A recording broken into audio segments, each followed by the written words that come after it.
Hello, everyone, and welcome to another GateDrop.com podcast. I'm joined by Andy McKinstry, but more importantly than that, I'm joined by Mikkel Haarup, who's fresh off a brilliant seventh overall in Latvia.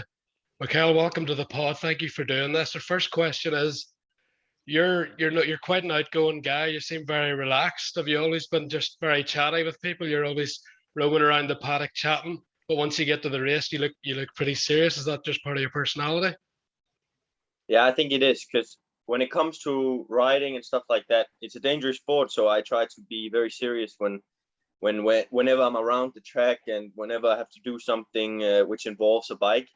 But obviously, apart from that, I'm a very outgoing guy. I talk with all the people who likes to talk, and I enjoy it very much because I also think sometimes the sport is too serious, So I would like to just enjoy and talk with people because that usually also gives for a better feeling around the paddock. But yeah, of course, as soon as it comes to riding, I'm very serious, and many people say that I look angry when I'm around the track, but that's just mainly because I'm focused. Uh, we'll go back to the very start. Obviously, you grew up in Denmark, and I can't imagine motocross being very popular whenever you were growing up, because the only rider I can really think of, I'm sort of the same age as you, and the only rider I can think of breaking through was Brian Jorgensen, maybe. So how did you get into the sport? A lot of the time it's due to, someone in the family doing motocross. Were you like that, or how did you get into the sport? Well, my dad used to ride when he was like 14, 15, 16, but he stopped and he didn't really ride before I started. But actually, that was not really so how it went was when I was around 3, I wanted to go-karting because at that time my dad was doing karting. And yeah, you know how it is. If you see your dad do something, you want to do the same thing. And yeah, I tried, but they wouldn't let me because I was too young. They had some sort of rule that you had to be 7 or something. And so instead, they took me to this local track we have here. It's like 20 minutes from my house. And yeah, they could see that I was really enjoying it just watching. So they got me a bike and I started riding around in the garden. And yeah, just from there, basically, I started. But as soon as I started, my dad also got involved again a little bit. I think shortly after he bought a bike as well, just to sort of be a part of it, and so we used to ride together a little bit. But I mean, it's not like VL or some of the other guys, where they have a dad or somebody who used to ride a lot and even do world championship. It's not like that. I sort of just came into it because I liked the adrenaline, I think, and it just came natural to me. It was not like I had somebody to look up to so much because at the time I didn't know anybody in motocross. So yeah, it was just totally random. And at the beginning of your career, factory KTM, I think, swooped in to sign you, and you were a factory KTM rider on a 65 and 85. Now, as amazing as that is, everyone at that age dreams of a factory ride, but at the same time, that brings a lot of pressure. Did you find pressure at that time? And what was it like being a factory KTM rider? Or because you're that young, do you just take it all at your stride at that age? I mean, when I was on the 65, I was actually riding by myself still. It was when I was on the 85, they gave me the opportunity, and I signed like a junior contract. And yeah, when you meet people that's very, I mean, high, you so of course you feel the pressure a little bit because you want to perform, you want to show off what you got. But at the same time, I also just felt it natural to me, because at that time I was already going fast, and yeah, I was just pumped really because it's like you said, very rare for a kid to get a contract with KTM in that age. So for me, it was just a big thing, and especially for the Danish, just the Danish motocross in general. We have so many kids who look up to guys like Prado, and because that's what you see, the guys winning. And when they then saw me getting a contract with them, they were so stoked, and I think it gave also a little bit of motivation for the kids in motocross from Denmark. So just generally, it was a really big thing, and obviously you feel the pressure a little bit, but I wouldn't say it affected my riding so much. And obviously, coming from Denmark, I think you probably still lived there when you were in the 65 and 85, but you would have moved to Belgium when you went to Ice One, and now you're probably living in the Netherlands, being with the F&H Kawasaki team. What's that like whenever you first make the move to Denmark? Because obviously you're away from your family, you're away from home. And I know a lot of Aussies and Americans come over and they have to make that adjustment. But I think they forget that sometimes guys like you also have to make that adjustment. And how did you find that when you first moved over? Was it tough? Yeah, it was tough. At the beginning, when I was with Ice One, my dad joined me for 1.5 years. So we basically lived together. He moved from Denmark as well. So it's just my sister and my mom home. And yeah, you know how it is when you have to move away from your family. It's not easy, but obviously I had a goal in mind already back then that I wanted to be professional. So I wanted to do whatever it took. And I knew that no matter what, it would be very important for me to get that experience to live in Belgium, in Lommel, and practice with the guys every day. And obviously it did help a lot because you get to spend a lot of time. At the time, I think it was my teammates was Max Nagel and Christophe Charlier, and both riders really a lot older than me. So it was a good experience for me because obviously I got to learn a lot from them and spend a lot of time with them also during practice. So it's a step you have to take. And yeah, I mean, obviously it's not as far away as for an American, but at the same time, you don't just go home for 2 days just because you want to go home and chill. But yeah, I think I have around 800, 900 kilometers from Lommel. So it is a big step. And yeah, but it's a part of it. I think there's a lot of kids who would do the same if they have had the opportunity that I had. Yeah, and back in 2014 in the Junior World Championship, that was a big year for you when you were kind of making a name for yourself. I think you had won a moto, and then in the second moto I think you won, and I think the first moto you maybe had a start crash or something like that. That could have been your year without that, but at the same time, were you happy able to show your speed and win a moto, or what do you remember from that day? It must have been nice to win a moto at that level. Yeah, it was a little bit bittersweet because my dad all day, it was in Belgium, right? And it was a really slippery, hard packed track kind of. It was really rocky and stuff. It's not my style of track, but all day he kept telling me, Mikkel, you can win. You can win. You got the speed to win. But before that, I was struggling a little bit. I did the European Championship in Finland, and I finished 4th. I got passed on the last lap, and I lost my podium position. So my confidence was a little bit low, but he kept telling me, Mikkel, you can win. Somehow, I don't know how, but he saw it. And in first moto, I was struggling so bad. I actually got a decent start, and I didn't crash in the start, but a few laps after, because I was like this, I was really scared. So I think I crashed twice in that moto, and then I don't know what happened. I don't remember if he took me in and gave me a little chat or something, but for second moto, I was just immediately a whole shot, and then I just left and nobody could catch me.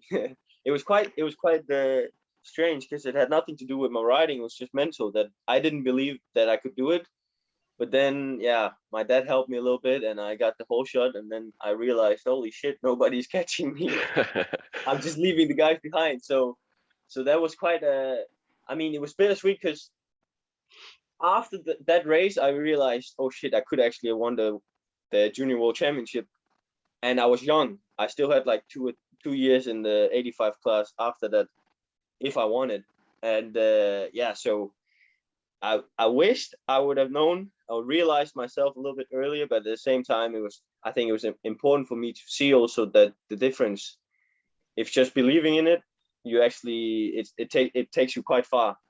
So it was, and I ended up on the podium as well. I finished 3rd. So it was quite cool for me. I don't regret But yeah, obviously there's a lot of mental in this game as well. Yeah, and you touched on it there briefly. That same year, you actually rode the EMX 85 Championship, and I think you finished 4th overall. But actually, Jago Gertz and Rowan van der Moosdijk went 1-2 that day. Now, looking back now, knowing what we know, that a lot of talent there, and they've made it. Like all of you are in MX2 right now. So, looking back, it must have been. What was the level like at that time? And can you just talk me through that weekend for you as well? Yeah, well, I did all my training at that time still at home. So whenever I went to a race, I will only see these guys during the races. I wouldn't know really who they were at the time. Obviously, I knew who was fast and who was slow. But when I came to the races, all I did was just ride, and then I saw where I ended up. And that was quite funny because I didn't realize who I was racing, and I didn't realize how good we actually were. I just sort of did my thing, I practiced at home. And in Denmark, there's nobody who could catch me. So I just rode, And then I come to the race and I see these guys. And obviously I know they're quick, but I'm just frustrated. I cannot beat them sometimes. But obviously looking back at it now, I understand that these were some talented guys as well. All trying to become really, really good. So, yeah. And they were a year older than me at the time as well. So it was all right. You then moved on to the Ice One Husqvarna team. Obviously, there's a Scandinavian connection there, but that's a big jump into a factory team and EMX 125. How did that move come about with that team, and did the Scandinavian connection with Antti help you settle in there quickly, or how was it for you to go to that step? So it was actually quite funny because I got injured after my last year in the 85. And I went to Erne. They had the nations there. By the way, that was really crazy nations. There were so many people. And I had a guy called Kasper. He worked for Fox at the time. And he somehow knew Antti. I didn't know Antti at the time. And he set up a meeting for me in the team. And I spoke to Antti and he seemed very interested. And but at the time I was not really into the contracts and stuff like this. I just went out and rode. So it was sort of my parents helping me and people from the outside a little bit. But he set me up with a meeting, and Antti immediately said that he would like to help, but he wants to do it 100%. So I obviously had to make the move to Lommel, and so that's what I did. But it was very random, and it was late in the season, but it turned out to be a quite big move for me. And then that brought you to the EMX 125 Championship on the same day the same weekend as the World Championship. Yeah. How did you feel that class is a very high level? How were you stepping into that level? And obviously you're riding for a very prestigious team. That was when you came to more my mind, because you were obviously a future star, because that's why they signed you. So you have a few more eyes on you as well. How did you find that step up to that class? I put a lot of pressure on myself, for sure, because you know that you're in a big team, you know that they signed you for a reason. And I obviously try to do my best every weekend, but sometimes I maybe tried a little bit more than I should have. But I remember actually I was going through my Instagram the other day, and the first year I did the 125, I was hoping to just get into top 10 in the end of the season, and I finished 7th, which, and if I look back at it, it's quite good, 7th first season. I was young. I was one of the youngest for sure. And still I'm thinking I could have done so much better because I was stressing a lot. Like the races where I got a bad start, I crashed like 4 or 5 times. And that was sort of my problem. Either I was running in the top and otherwise I would be crashing and getting no points. And still I managed to finish 7th. So for me, that was really surprising, but also not a surprise because I knew I was quick. I was just struggling a little bit with my self-control because I was crashing out too much. It was a little bit either full gas or nothing. And then in 2017, you seemed to really step it up a level. I remember being at Valkenswaard and you absolutely smoked everybody. You must have had a really a strong winter, and also you probably grew, which probably helped you step your riding up. Yeah, it was very it came very natural to me, because during that winter time, I think a few guys moved up to 250, but still loads of good guys stayed down. But I just did my winter training, and when I came back, I sort of had the feeling already before I went to the track in Valkenswaard the first round. I knew that somehow I'm gonna be the quickest, and immediately you could see that nobody could touch me that weekend. So I think I finished with like a 30 or 40-second gap to second place both motos, which was quite big, and I was pretty excited. But obviously I put in a lot of work during the winter time, so it didn't come as a surprise. But I mean, to be that much quicker than the other guys in the first round was quite impressive, I think. But yeah. And just on that year, I think it would be fair to say you were the fastest. You won the most motos out of anybody. I think you'd won 8. On one hand, you must be happy with your speed that year, but at the same time, maybe a little bit of regret because you never got that title. Yeah. It's actually fun. I went to Denmark after the race in Valkenswaard, and I had like a week or 2 weeks off before the second round in Kegums, and I just wanted to go ride. And I don't know if you remember, but in the end of my 85, the last 85 season, I broke my hip, and it was quite a big deal because it's a relatively big injury. But I went practice just in a normal Danish track. I've ridden there like 1,000 times, and I had like 2 laps to go, and my bike broke in the air just as I took off. So I completely went over the handlebar and hurt my hip a little bit again. So when I came to the second round in Kegums, I was struggling a little bit. I could not even get my leg over the bike. I remember, I don't know if it was first or second motor, but I wanted to lift my leg over the bike as because you pull the bike into the gate. And when I lifted over, I could not because there was so much pain. So I dropped my bike and I dropped it into the guy who was parked next to me at the gate. So it looked quite stupid. I was struggling just to walk. But somehow I managed to get away with a few points. I think I finished like 15 and 3 or something, a little bit. But yeah, from there it was a little bit up and down. Again, a little bit like the previous season. It was either me winning both motos, or it was me crashing out trying to go through the pack or do something crazy. And that was a little bit of a shame because obviously I was the quickest, but I didn't really get the full potential out of it. So I got my ass whooped by Brian Moreau, which was it was frustrating, but at the same time I think it was a good lesson learned.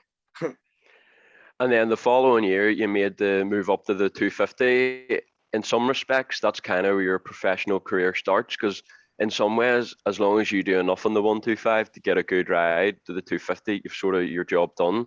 So you were a rookie in the MX 250 class, and you were fast. You won a moto, I think at least, but then you ended up with an injury. Despite the injury, were you happy with your pace that year, being a rookie in the EMX 250 class? Yeah, I think so. When you look at the guys who's doing well now at the moment, I also think that what I did back then was just fine. But at the same time, I didn't really think so much about it. I just went out and tried to ride as quick as I could. I didn't really look at this what would the other guys do, the good guys, what did they do when they were my age. I just went out and I rode, and I managed to get a few podiums, I think, and a few race wins, which was, now that I look back at it, it was good. I can see why the teams found me interesting as well, because I did a good job. But obviously I was still struggling with the consistency, which made me get a few injuries and struggle to get a whole season together. But I think that's also a part of being young. You do some very stupid things sometimes. You moved then to MX2 quickly. Was that a team driven by the team or driven by you? And do you think that was a good move looking back to go to the World Championship so early to learn, or would you prefer another year in the EMX? I had Yeah, I did that first year in EMX, and then during the winter time, I was prepping to ride the EMX another year just to sort of get that feeling of completing a full championship and being consistent, because I knew that was sort of the where I had to improve. But during the winter, I was talking with Antti, the team manager at the time, and my trainer, and we sort of came to agreement after doing the first two pre-races. I finished on the podium in where is it, in England, and I finished second behind Prado in Italy in the Italian championship. So I think we were like, okay, let's try to do an MX2 race then. And they gave me the opportunity. And obviously, when somebody comes to you and say, hey, you want to do an EMX, or you want to go MX2 and go to Argentina for the first round, obviously everybody says yes, I want to do the MX2. So that's what I did. And it was actually quite a shame, because before the trip to Argentina, I catch a really bad cold. I think it was because I was pushing too much during the trainings, because I didn't take much break. Obviously, because I was so excited to finally go to MX2. But yeah, so I catch the cold, and during that whole trip to Argentina, I didn't even get to eat the great steaks they have there, because I couldn't eat anything. Yeah, my throat was so painful and I had fever, so all I could eat was tomato soup. So it was a shit start to something that could have been very good, but it still was a great experience. And I finished. I could have finished like 13th both motos, but I crashed out because I was trying to impress whoever was looking, and they were so stupid. But it was a great experience, and I obviously when you afterwards you could say, okay, maybe I should have done the EMX, but at the same time, if somebody came to you and said, what do you want to do, you would also pick MX2, because I knew I was gonna do good. It was just a tough start, because it was bad luck to catch a cold just before going there. So yeah, and I tried a few races after that as well in the MX2, but after a few rounds I realized, okay, I might have to take the step down and do a few EMX races just to get my confidence back, because I was struggling a little bit to get back on pace, and that's what I did. And that was probably the best decision I've done, because immediately I started gaining confidence again, and I started winning, and I think that was very important for me also, just to move on from there, because then I could build on something, not just continue to make mistakes. At the end of the 2020 season, it was actually quite a big change for you. To be honest, I was surprised to see you leave the Ice One Husqvarna team, because from my point of view, you had a lot of potential, and I thought the team would keep you. How did all that come about for you, leaving the team and then going on to Kawasaki? Well, I had a great support from Antti, and I think we could probably also have continued somehow, but at the same time, I think from both perspectives, we needed to try something different, because what we were doing was maybe not working 100%. And I think what he wanted was also for me to get some different experience. So that's what I did. It was not, we didn't end on bad terms or anything. I still have a very good relationship with Antti. But it's, yeah, sometimes you need to do something different to grow. And I think that was the main reason, just to experience something else. And yeah, I had a great opportunity to ride with FNH, so I took it. And yeah, they have great bikes, so I thought it would be a good move for me. Yeah, obviously you signed with the FNH Kawasaki racing team. A very big change for you, because your whole career you'd been with Austrian bikes, and then you made the switch to Japanese manufacturer. Did you test the bikes before you sign, or like did you sign and then like what was the feeling like before riding the bike for the first time? Because probably something you didn't really know how you were going to feel until you had that first few laps under your belt. And how did you adapt to the bike? Yeah, well, the first few laps were difficult. Let's just say like that. When you've ridden an Austrian bike your whole career, and then move to a Japanese bike, it's something different. but at the same time, I was also surprised how good power the bike had. I was very happily surprised. So it took me some time, but at the same time, my pace was there almost from the beginning off, because I'm very quick at adapting to things like that. But obviously, I had a lot of fine tuning to do, because it is a big step, and there is a huge difference from the bikes. But obviously, both bikes can go quick, so it was just a matter of fine tuning and finding yourself comfortable on the bike.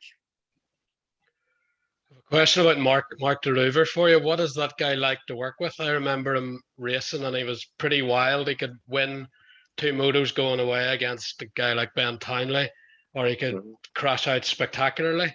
How is he to work with, and is his experience, does he really help you? He seems a very good coach. Yeah, he's very personal, very emotional guy as well. But he's he's doing a really good job, and he's doing everything possible he can to make it as good for us as possible. But yeah, a very emotional guy, and from the outside he might seem unprofessional, but he is very professional when it comes to riding. He's very focused, and whenever we are around the track, he also he's very, very focused, and that's important for me as well. So it was a good it was something different, obviously, because he's a very funny guy at the same time, and very outgoing guy, but at the same time he's also very very focused. So it's a good combination, and he's doing good. He's a good trainer. Does his humor allow you to relax, and it's a bit of a better balance than just work? You can kind of enjoy it a wee bit more as well, maybe? Yeah, but obviously, you know when he's joking, and when he's doing it just to get us relaxed. So, because I'm not stupid, but but obviously it does help sometimes when he cracks a joke on the way to the track or whatever. But yeah, he's a funny guy. That's all I can say. I remember speaking to one of your friends at a GP, actually, Ismo, who takes the photographs, and he told me you invited him around to his place on a really hot day at Lommel. I think it was over 30 degrees, and you done 3 30-minute motos at Lommel, and then later that night you were in the gym. So it seems to me that you're a very hard worker, but people from the outside maybe don't realize that's the sort of dedication you need, and I hope that's not a normal day for you. It was plus 40 degrees. It was crazy that day. It was unreal. It was in Lommel, and I don't know. I don't know why I did those motos there, but I did it. And but yeah, I'm a very serious guy when it comes to my training. I focus a lot on the physical side as well, and I like to be fit, because I don't want to be one of those guys who's in the end of the moto, he's struggling because he didn't do his gym work or whatever. That's not gonna be me, and it's not ever gonna be me. But yeah, sometimes I do some crazy shit as well. Obviously, 2020, after a good start, the season didn't really go to plan, picking up that injury. It feels like the last few years you haven't really got to show your full potential because of injuries. Just how frustrating has that been for you? As you say, you work really hard, and then not being able to show your full potential because of injuries must be hard to take sometimes. Yeah, it is. But I think the thing is I come to the races, and I have a sort of an expectation, because I know the work that I put in. And when you know that you've done more training than most guys at the gate, you also have expectation to do better than them. And sometimes that kicked me in the ass, because the other guys are also very good, and sometimes you have to just wait a few rounds and let it come to you, especially when you have the speed. There's no need to rush, but I rushed. I wanted to get the win from day one, and it took me some time to learn, and I'm still trying to learn. But it also teach me a lot, and it also people saw my speed, so that also gave me some opportunities that I probably wouldn't have gotten if I've just waited around. But it's a very hard find balance, because you want to be quick, you want to win. And when you, for example, if you just let off and cruise it to finish, maybe in top 5 or top 10, wherever you are, people from the outside will say, why didn't you push more? Why didn't you try to catch the other guys or try to keep them behind or whatever? And then if you try to do that one moto and you crash out, either get injured or you just crash and lose a lot of positions, they'll say, oh, why didn't you just take it chill, you know? Why didn't you just cruise to finish? You could finish top 10, decent, have a good moto, you know? And that's how it is. It's and in the end, nobody but you can make that decision. So, and that's been my what is called Achilles.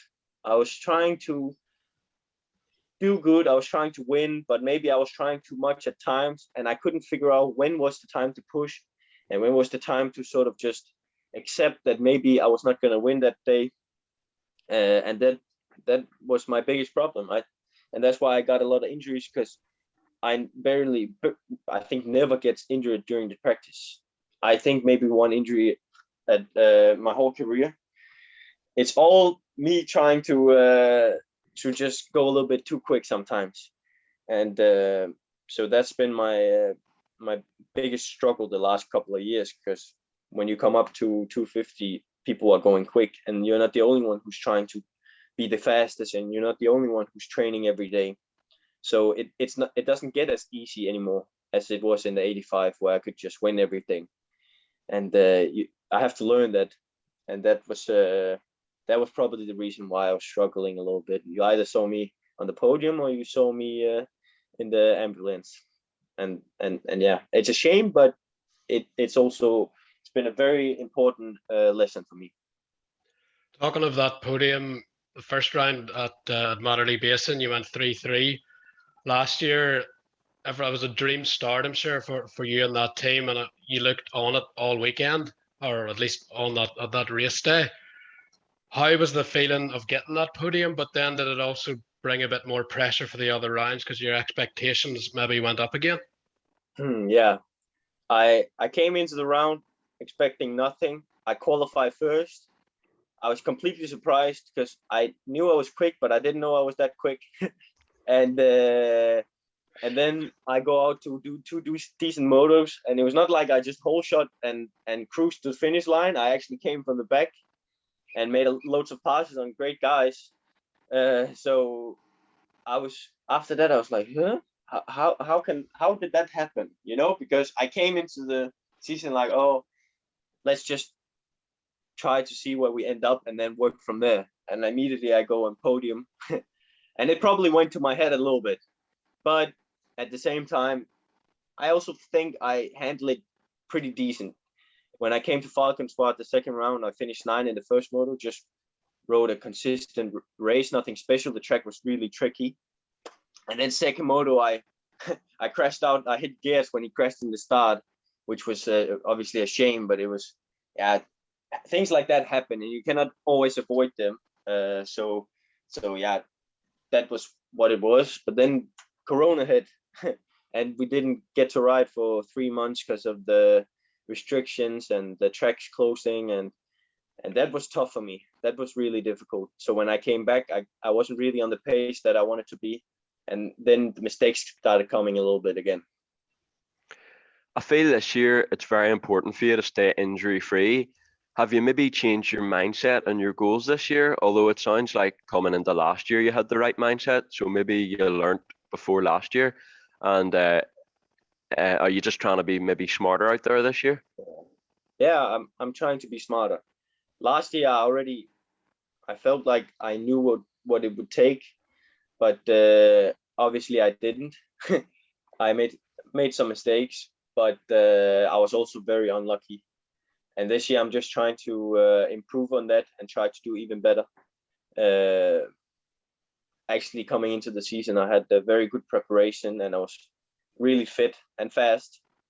I did that Superman in Mantua, which didn't help so much on the preparation, but still I feel like I've managed to come back pretty strong.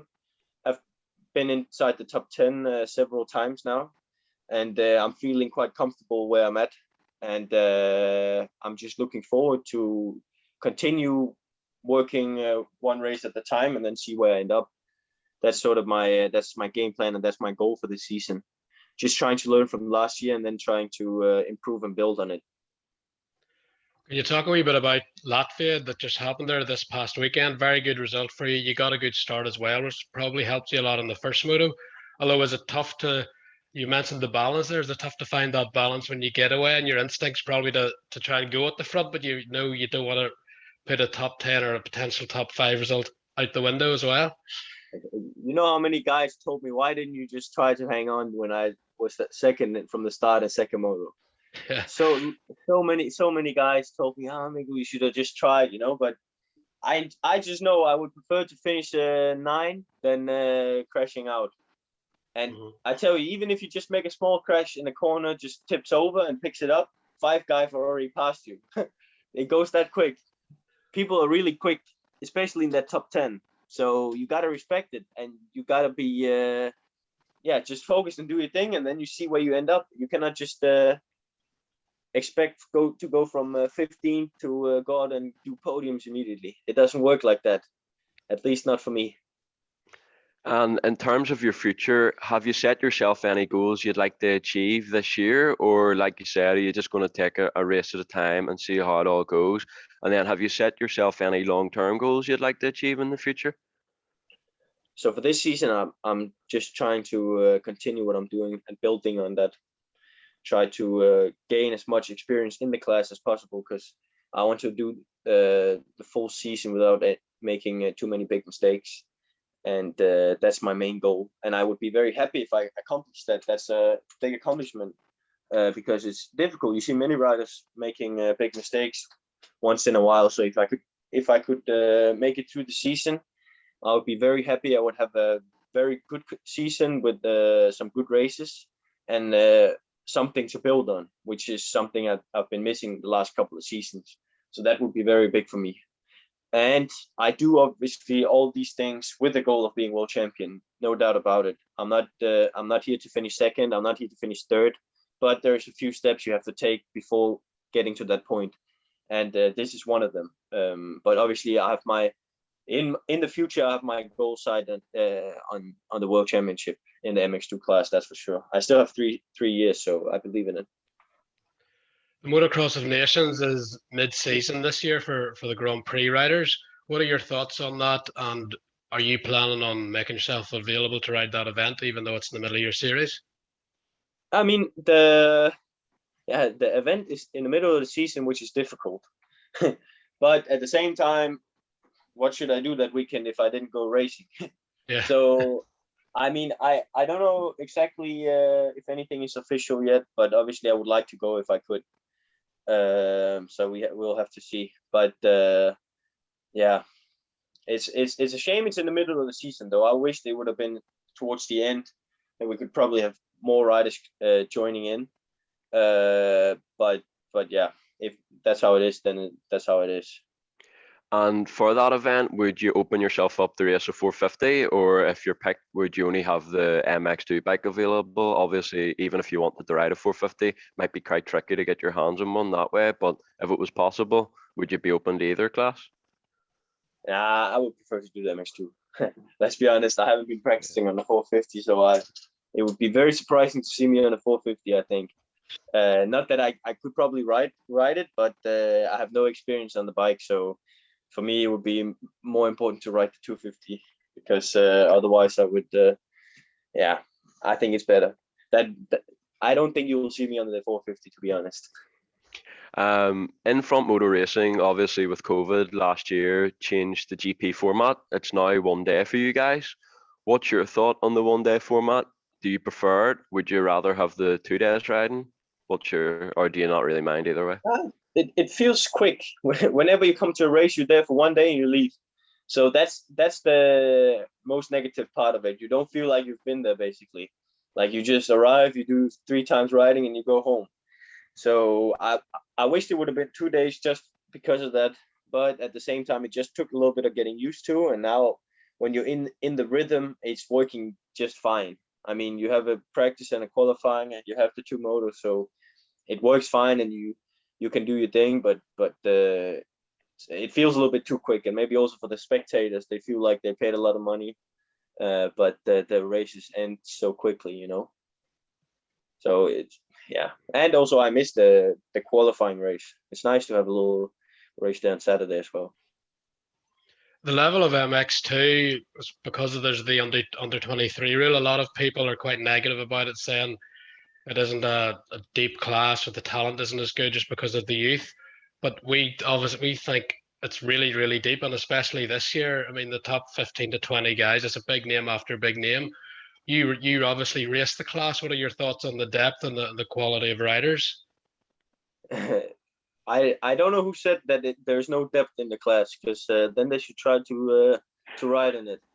If you look at the points, the guys who's been on the podium has also been outside top 10. There's very few guys. I think maybe only Renault has been consistent in the top. Everybody else, and I think even Renault has been outside the top 5 several times. And that shows a little bit the level.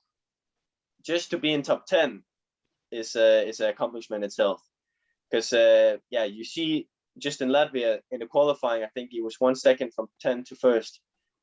So I don't know who says there's no depth, because I think this is one of the toughest MX2 classes I've seen so far. It's way tougher this year than it was last year, that's for sure.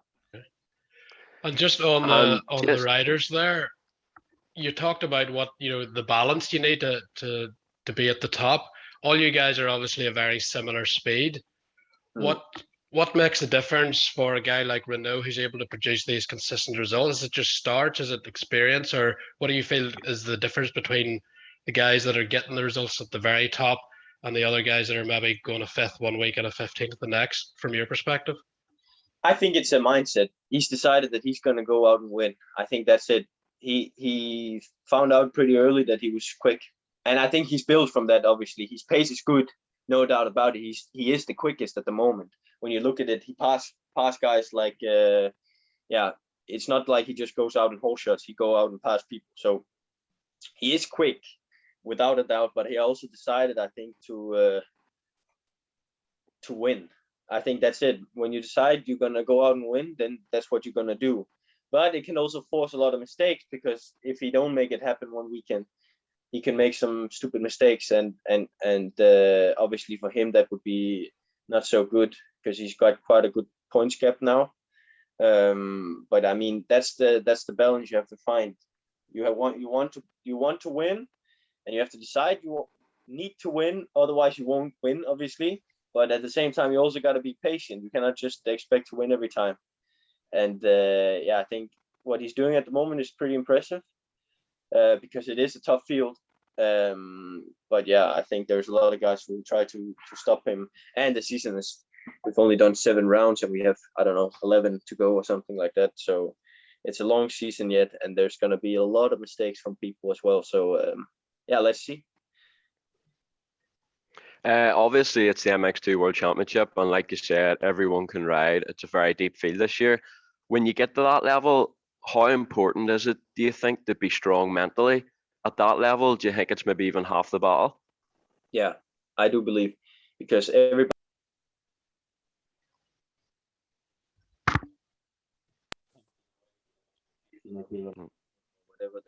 whatever their goal is. So, and sometimes it cannot always end up that way, and you see people crashing out, making a lot of mistakes, and that's probably because they have an expectation and they try to accomplish that, but they try way too hard. Because the thing is, there's 10 or 15 other guys with that same idea, and when you are 10 guys within this 1 second every lap, it's very mental, because you won't see that, like you don't see that gap. Let's say you're trying to catch one guy, you don't see that gap coming in so quick. It's a tough battle, and people don't get tired. From the beginning till the end, people keep pushing, and that's very mental. And if you give up immediately, you'll have 2 or 3 guys in the ass, and they'll try to pass you immediately. So it's very fun. It's very and it also makes it more fun. Let's say you appreciate a top 5 or top 10, because you know that people could go out and win the next weekend because they're so quick. and that's really fun. I enjoy it very much. I like that mental game, and it's fun to be a part of when you can be a little bit consistent and be a part of that thing. It's much more fun than just going out and trying to chase down a win and then crash. That's not so fun. What are your Just on. Oh. What are your views on the MXGP class at the minute? You have the big five, as it were, all going for the championship. They're all impressive in their own way, but also you're able to look at the rookies like Ben Watson coming through, or Jorge Prado from a couple of years ago. So do you take a lot of inspiration from those guys, and what are you able to learn from a guy like Caroli, who's been so smart and consistent this whole year, or Hurlings and the effort he puts in, and all the elite guys? Yeah, but they all have their own plan. You can see it. Some guys are going for the win every weekend, like Jeffrey. Sometimes it works out and it's really good. Sometimes it doesn't work out and it's a little bit shit. Obviously, he was also very unlucky with the whole Monticelli thing. But yeah, it's for them. It's also a mental battle. What should you do? Would you take the chance and go out and try and win, or would you just be accepted with a 5 or whatever? It's a decision you have to make yourself. And obviously the teams, you obviously know what the team wants. They want you to go out and give you everything and try to get every possible position. And they also like you to take the risk, but at the same time, they don't want you injured. It's a fine balance, and it's only you who can make that decision, because it's on the track. It's a decision you make on the track because everybody's quick. I'm going to be a wee bit cheeky here and ask you about your plan. Have you got a contract for 2022? And No. if not, obviously your plan is to put yourself in a shop window for a good ride. But when you haven't got a contract, how stressful is it? Because it maybe puts a bit more pressure on you. And silly season starts earlier and earlier every year, I feel. So that's another element of the sport that I think people from the outside forget about sometimes. Yeah, I haven't signed anything for next year, and yeah, let's see. I don't feel the pressure though. I feel I'm happy where I'm at, and I don't have anything to prove. I think I have a lot of opportunities when it comes to rides for next year, but no, I'll do the same thing as I've done so far, and I won't put any more pressure on myself because I know that I'm happy where I'm at, and I'm just trying to work from here. Last question from myself. Just on the tracks this year, obviously, whenever we were growing up, when it came to track prep, MXGP used to not really touch tracks. Yeah. This last few years, they've started doing quite a bit of leveling, especially overnight. And in Kegums there, they don't even leveling during the breaks.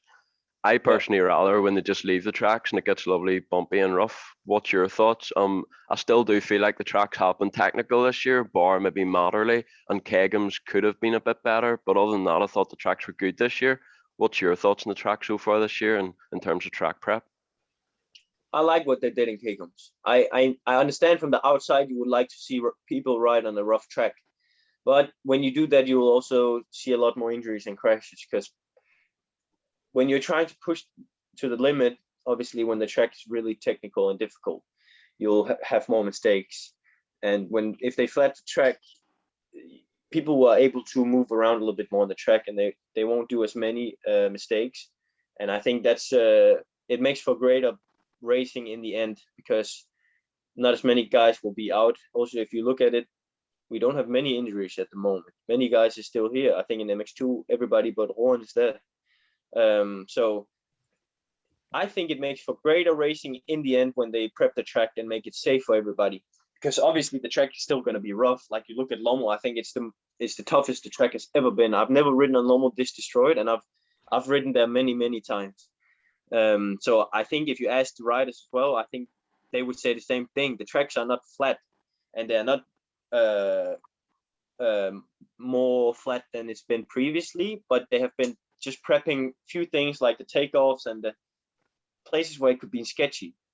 And by taking these things away, I think it makes for greater racing in the end, and there'll be more people towards the end of the season who's not getting injured as well. Because if the tracks are getting too difficult, I think people will start making mistakes, and you'll see people get injured.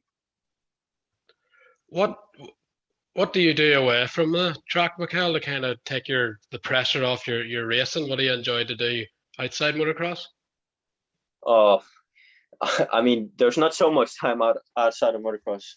Either we traveling, we preparing. I mean, there's like during a week, I do pretty much nothing. Only physical training, but I do like to. Whenever I have the time, I like to cook myself, and especially now my girlfriend is in Croatia, I have to do my cooking myself as well. And I try to sometimes when I have the time, cook something nice, take my time and make something really good. And but yeah, I mean, there's not much time. We don't have many days where we can relax now. Now we have 3 weeks without racing, but apart from that, so far we haven't had much breaks. It's always been traveling home, recovery Monday, maybe some riding or physical training Tuesday and Wednesday and Thursday, and then travel back to wherever we have to go on Friday. So it haven't been much time, but yeah, obviously it's important to also get your mind away from motocross sometimes, because otherwise you will go crazy. But yeah, that's also a challenge because you don't have much time. Your English is probably better than ours, but what language do you think in when you're on the bike? Are you thinking in English or Danish or what? How does that work? In my head, I'm probably thinking in Danish, but I mean, actually, my girlfriend told me several times, especially when I've been in Holland or somewhere for a long time, and I haven't spoken with my Danish friends or family. I talk in my sleep and I talk in English, and that's quite crazy, I think, because then then it's time to go back home. But yeah, my English is not bad, but I've also been talking English for a long time. It's been many years, yeah. And you learned that in school, or was this because you had aspirations of being professional, so you took more interest in picking that up? Yeah, I think it's mainly for motocross. It's because you travel so much. Already when I was in 65, I did the Dutch Championship, and obviously the only way to communicate is with English, because I cannot speak Dutch, and Danish doesn't work. It really doesn't work. So I was forced to it. Obviously, I also learned a lot in school. We have English from when we were like, I don't know, 8 or 9. So obviously you teach a lot, but already back then I was pretty okay at it because I traveled so much. That's brilliant, Mikkel. That's all I have to ask you. Thank you very much for doing this, and I hope everyone's enjoyed this podcast with Mikkel Haarup. Definitely a lot of insight, and thanks everyone for listening. Yeah, it was a pleasure.